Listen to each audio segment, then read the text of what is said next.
After 2 years of promises, they gave my promotion to the worst person on the team. So I left and let them sink. I've been working at this marketing company as a graphic designer for about 3 or 4 years. When I first joined, our team was tiny, just 3 of us, including my team lead, who was an absolute legend. I learned so much from him. We tackled huge projects and had late nights filled with brainstorming, and it felt good knowing I was contributing to something meaningful. As we grew, I quickly became the go-to person on the team. I was training every new hire, leading projects, running presentations, and even setting up workshops to share design strategies. I was handling responsibilities that went beyond my role, thinking it would eventually lead to a promotion. Then, my team lead left and all those responsibilities just got dumped on me. We didn't get a replacement for over a year. I saw it as an opportunity to show that I was ready for a senior role. When my annual review rolled around, my manager was all, "You're on track. Just keep it up, and a promotion will be in your future." I kept working late, juggling more projects, and giving everything I had. But then, I found out that the company had decided to promote someone else, a newer hire, Jane. She had this social media influencer persona. Bubbly, loud, always talking about her brand and her followers. To be clear, Jane had barely been on our team for a year. Her Instagram and TikTok were full of day in the life of a designer posts, featuring fancy coffee, aesthetic office selfies, and captions about #hustleLife, but her work ethic was questionable at best. She'd hand off half-finished projects to me saying, "I'm just so busy with my followers. Can you finish this up?" And she wasn't kidding. She had a decent following online.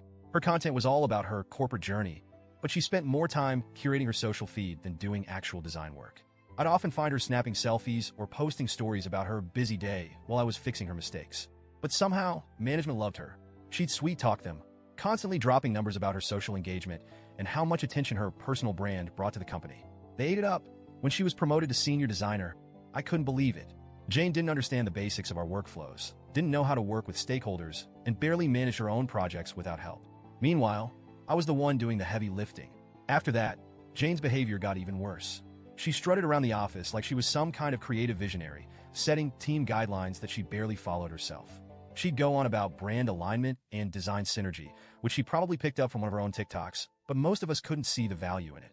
Stakeholders started requesting me for projects instead of her, saying she was unprofessional or just impossible to work with. Then, we finally got a new team lead. I thought, finally, someone who might see through this. I put together a portfolio of everything I'd been handling: projects, trainings, client feedback, the whole package. I walked him through everything, and he was genuinely impressed. He told me I was an asset to the team and that my contributions were obvious. I started to feel hopeful, but of course that didn't last. Jane took on a high-profile project and completely bombed it. Somehow, her mess ended up affecting me too, since I had to step in and fix it. When she realized I had corrected her work, she stormed into the office and confronted me. She actually yelled, saying I'd embarrassed her in front of the client. I kept my cool and explained that I was just following the guidelines that she'd ignored. Our team lead intervened and admitted I was right, but he seemed too intimidated by her to really call her out. After all, she had influence. She could drag him on social media if she wanted to. Then my next annual review came up, and I still had a shred of hope that they'd recognize my work. Instead, my team lead gave me an average rating and told me to be more visible in the office like Jane. He literally said I should emulate her social presence to grow my personal brand. I couldn't believe it. I was the one holding everything together, training everyone, cleaning up her mistakes, and he wanted me to be more like her? I looked him straight in the eye and told him that if he thought she was senior material, he could let her do the work. I was done picking up the slack. He started backtracking, saying they could consider a promotion for me in 6 months instead of a year, but it was too late. 2 weeks later, I accepted a better offer from a company that appreciated my skills. When I handed in my resignation, my manager looked like he'd seen a ghost. He asked me, "What can we do to keep you?" I didn't hold back. I told him I'd given this company everything and had been treated like I was invisible. The best part? Once I decided to leave, I wasn't about to spend my last 2 weeks doing senior tasks. No more training, no more saving her half-baked projects, no more documenting the systems I'd built. About 60% of our processes were things I'd set up myself, and I knew they'd be in chaos once I left. The manager must have realized it too, because he kept coming to my desk, asking me to just write down a few guidelines. Every time, I'd remind him that he'd chosen not to promote me, so my expertise wasn't his to ask for. On my last day, as I handed in my badge, I felt like I was finally free.